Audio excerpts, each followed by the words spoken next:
I'm Dawn Martin from Gibbs Sport, and we're at the Woodside and District Football Netball Club. They've been in the HSC program for 3 years now. They're a great club. They've done a lot of work around responsible service of alcohol, but they've also done a lot of work around including people, so the inclusion module.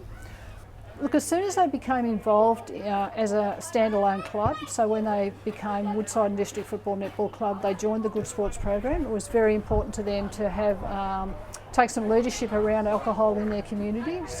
And part of that is having lots of people trained in responsible service of alcohol. So they've actually had courses themselves in their own club rooms, and they've now got over 40 people trained. Every football club's going to have issues with alcohol and so forth, and it is a money raising, revenue raising thing in the club, but you've got to be responsible how you do it.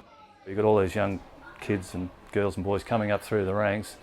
As they get to the age of 18 and they're going to get out in the big world, we also put them through the RSA and all that sort of thing, and they get another insight into the alcohol, and it's all very well to turn 18, you know, we're going to get out and yee-haw and have a drink and let's go. But with the RSA, and we've also had police down here over 2 or 3 times talking kids through and showing them the limits and what happens with alcohol when it's taken to success.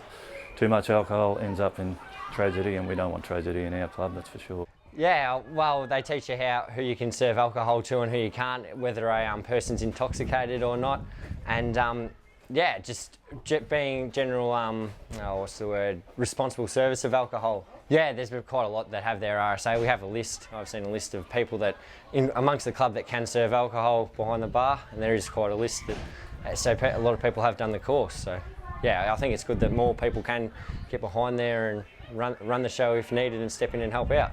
Well, it's not only for the club too. I think for a lot of the kids, they're going out into the workforce, and I'm sure some of them would have seen this RSA, and when they've gone for a job and they've got the RSA, it's been a good foothold to get into a job or part-time, whatever it might be. And yeah. Let's go. Let's get the ball, Jack. Charlie. Court, hands off. Well, Woodside's a very small town. It hasn't got a lot of different things, like they haven't got a service station. So the football club's a hub, particularly in winter, and local community members do come to the Thursday night teas as well. Every Thursday night is a different meal as far as tea nights, and the last 2 years instead of just the same ladies doing the meals every Thursday night, we've incorporated each team or each family to have a go.